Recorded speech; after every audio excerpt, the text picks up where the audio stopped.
Hello everyone, welcome back to Monster Rancher Evo. Does my voice sound different? Am I golden voice Pyro like I said I was going to be yesterday? This is a very early recording session for me, but as I promised, I went to bed immediately after concluding yesterday's episode, and now I am feeling much better. So in the last episode, we got some truth bombs about Nayuta here. She is the daughter of not only a human, but one person from Warp. But we are still going to try to destroy the Warp people because they are a threat to us, or at least hopefully find out what happened to him. I kind of like that plot twist. I actually didn't see it coming, and it explains why she has two eyes of different colors. That's kind of a clever way to hint at that. I mean, we all saw and noticed that she had two different eye colors from the beginning, but we just sort of brushed it off as a weird design decision or whatever, and it actually had a plot implications. That was kind of cool. So what we have to do is we have to head back into the caves one more time to look for the Gaia Stone and see if we can... I never unplugged my controller. 1 second.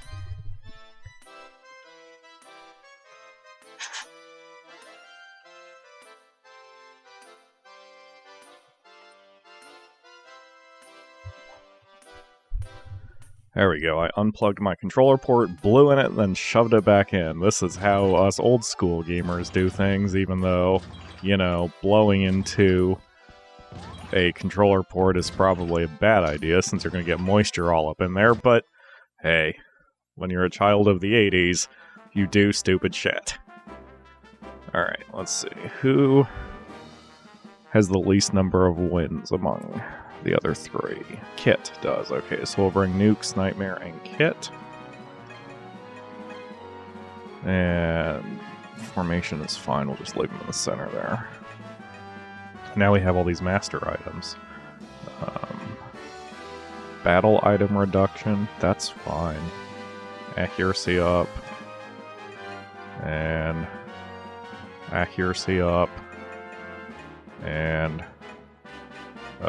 life up, sure. Alright, let's do this. So, third adventure into the Cave of Tsukuyomi. I don't know if that's good or bad.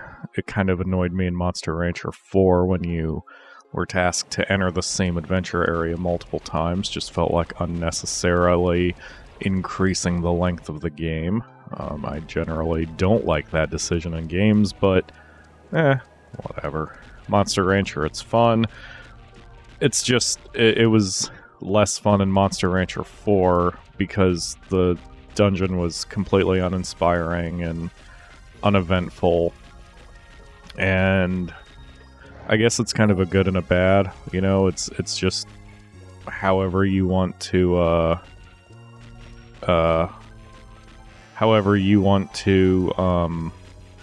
like whatever your opinion is on whether it's good or bad, like, but because the dungeons are individually designed in this game, I actually find it more fun and interesting to explore them multiple times. If the dungeons were randomly generated, but vaguely uninteresting, I mean, it'd be a different physical dungeon, but it would still be even more uninteresting to explore. So, in my opinion, I prefer this kind of handmade dungeon, even if I'm going to be visiting it multiple times, over visiting multiple random dungeons. I tend to have the same view of RPGs in general. Like, I've played Diablo, and I can never get into Diablo. I usually can't get into any RPG that uses randomized dungeons. There is one exception. There is one game that I loved. Okay, already starting with this nonsense. Whoa, that was a longer issue than necessary. Hold on, can I pause? Okay. Future Pyro, unpausing in 3, 2, 1, mark. Alright. Hopefully that lines up. So, the only game that I really enjoyed the randomized dungeons was Dark Cloud, if any of you have played that game. Or rather, Dark Cloud 2. I've never played Dark Cloud 1. Dark Clouds, I think both are actually available on the PSN if you have a PlayStation 4. I did recently download Dark Cloud 2 because they upgraded its graphics too. They didn't change the polygon counts or anything, but they increased the resolution and I assume the just overall quality of the textures. It's not a bad looking game. It's a great one. It's one of Kalo's favorite games of all time. I've thought about doing it for the channel, but it's a very, very, very long game. I've beaten it once, and the day when I beat it, I think it took me 80 hours, and I think I could get that time down. And by that I mean, like, I'm sure speedrunners have somehow beaten it in like 3 minutes, but what I'm saying is, like, you can feel how much you want to grind and how much you want to play and explore and everything with games, and Dark Cloud is a phenomenal RPG. Phenomenal. I really, really love it. And the problem with it is it does ask you to grind a lot, and it does there's a lot going on with it. I'm not sure I would have the interest to play it out for the show, but maybe I could, because, you know, I've actually been a little inspired by watching the Game Grumps, and I know I talk about them a lot, but, like, when Ego Raptor plays Zelda games, he doesn't go out of his way to explore every nook and cranny, and I like exploring nooks and crannies. That sounds dirty, but anyway, I enjoy exploring everything. I want to get all the items, not necessarily because I'm a completionist, but in the specific case of Zelda, I like exploring. I like just looking around at everything and trying to get all the items. But you can't do that when you're running a Let's Play. Or, I mean, you can, but your series are going to be 180 episodes. And Monster Rancher 4 was already grossly too long, even though you guys loved it. Just, you know, it was a long series. And I'm not sure I want to do another series that grossly long. But now I'm thinking about doing it, maybe. Because if I did every episode a half hour, and I time skipped any time I would unnecessarily have to, like, if I time skip every time that I would need to grind, I probably could do Dark Cloud. Anyway, what the hell was I talking about? Oh yeah, they have random dungeons. So, but their random dungeons are more seamless. I think it's because I think part of it is that with Monster Rancher 4, when the dungeons were randomly generated, they were generated in rooms that connected to each other, and there was a loading screen between every room. With Dark Cloud, their dungeons are randomly generated, but they're generated in pieces, and there is no loading screens. It just looks different every time. And I think that's a big difference, because it's smoother. It doesn't take you out of it as much, because loading screens do take you out of your exploration for a split second. And it's just not as blatant, I guess. And anyway, so I'm thinking in Dark Cloud 2, whenever I've played it, I always go for taking out every monster on every dungeon, and exploring every nook and cranny, and exploring every room every time I go into any dungeon. And if I don't do that, I might actually be able to pull it off for the show. Huh. Well, I'll think about that. There's a thousand other games I want to do for the channel anyway. Kind of sucks that my interest in doing doing games for the show almost all revolve around long games, and I don't know if that's good or not. Like, I mean, even Monster Rancher Evo here. Monster Rancher 3 went 60 episodes. Monster Rancher 4 went 127. We have a lot of videos, but not a lot of series. Is that good? Is that bad? Do I lose most of you for some of these later episodes? Is it too much of a time commitment for you to watch me play these games? I did have a fan suggest to me that if I do a long game, I should make them hour-long episodes. Because then I would get through it in the number of episodes quicker, but it would still be a massive time commitment for me, not just the act of playing the game, but also the amount of time it would take me to... Sorry, I didn't add up the numbers the last time. It's still a massive amount of time for me not only to play it, but to render the videos, upload the videos, tag the videos. Well, I guess that the tagging isn't going to be any slower.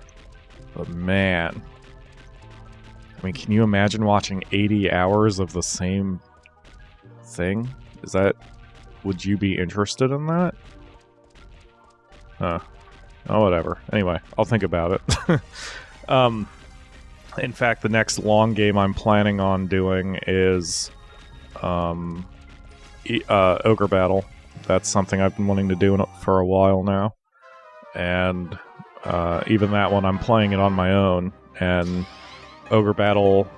The Ogre Battle 64 is 43 battles long. So... I guess I could go battle to battle on that one. That wouldn't be too bad. I don't know why I'm thinking so much about future projects when I'm playing Final Fantasy, when I'm playing Monster Rancher. I'm clearly not fully awake yet. When I woke up this morning, while laying in bed, I knew that this would be the very first thing I would be doing. And I was thinking about topics to talk about and the game itself. And I realized that... I could be... Sorry, I'm very lost here. I could be helping myself out more with... Wow. By giving my monsters traits and thinking ahead.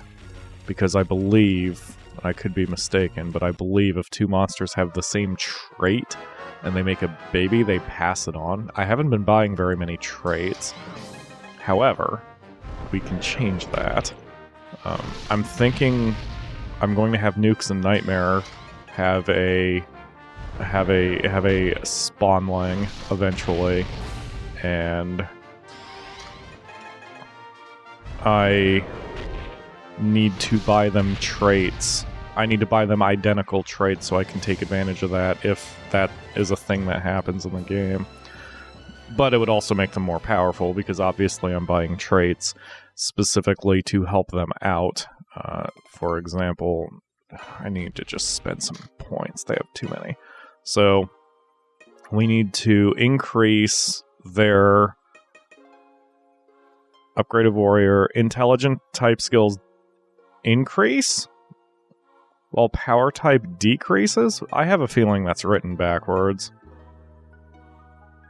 I bet you that's written backwards. Hercules is probably good. Oh, there's Calm. Remember, we got an item that would teach one of our monsters Calm. So that's really interesting that it helps intelligence attacks. Far range skills, hit rate increases. Yeah, let's do that. Let's get Sniper for both of them. We are all offense. Full shot. When performed with using far range skills, life damage increases. Yes. So as you can see, I'm buying their traits together. Okay. Oh crap, I bought the wrong one, didn't I? Oh, that's fine. Let's buy both for both. Okay. When performing far range skills, the guts damage increases. let's buy that one as well. So, shock for both. Oh, can't buy shock for you, I'm short just a few experience. Okay, we'll get that on our next battle. So, boy, this place is getting a little weirder as we go deeper. Very cool. So hopefully we can find the Gaia Stone in this place. This dungeon's a lot bigger than I thought it was. When we, this outer ring section was not part of the original map here. It was only revealed when we started exploring. So I thought the dungeon ended there. That's just a dead end, so let's go explore it so we can get some treasure. But that's it's really interesting. We've got a lot of battles ahead of us. A lot of experience coming our way too. Alright.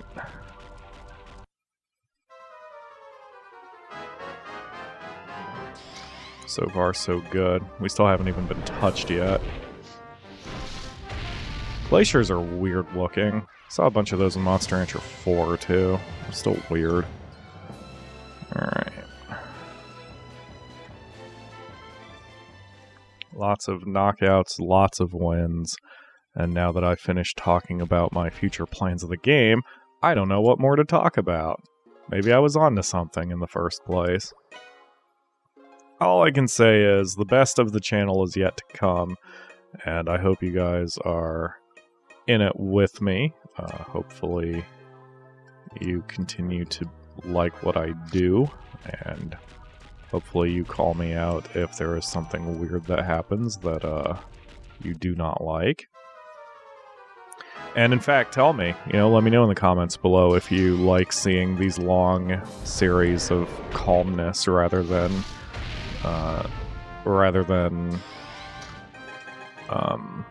short series like Chips. Sorry, I kind of jumped a couple metaphors there. So I always figure, I felt that shows like the Game Grumps that are very short and cover short games are like potato chips, which are not bad.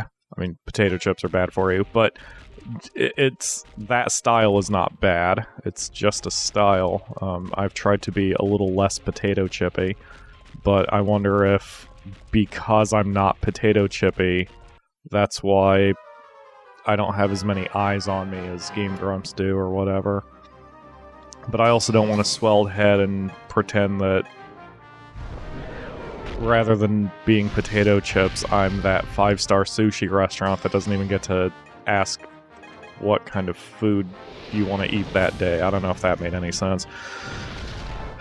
My point is, I guess I go for quality over quantity.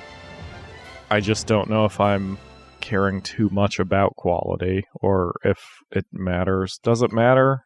You guys like what I do. Otherwise you wouldn't keep watching, right? So, yeah. But, it's funny. I also, I don't want to be known for just doing Monster Rancher. I didn't want to force myself to do Monster Rancher, but I'm not forcing myself to do Monster Rancher. I genuinely love all these games. I stopped playing games I don't like because, as I've said before in other series, you can hear me and feel me when a game is not really all that fun to me, and I don't bring my A game for commentary and all that. So,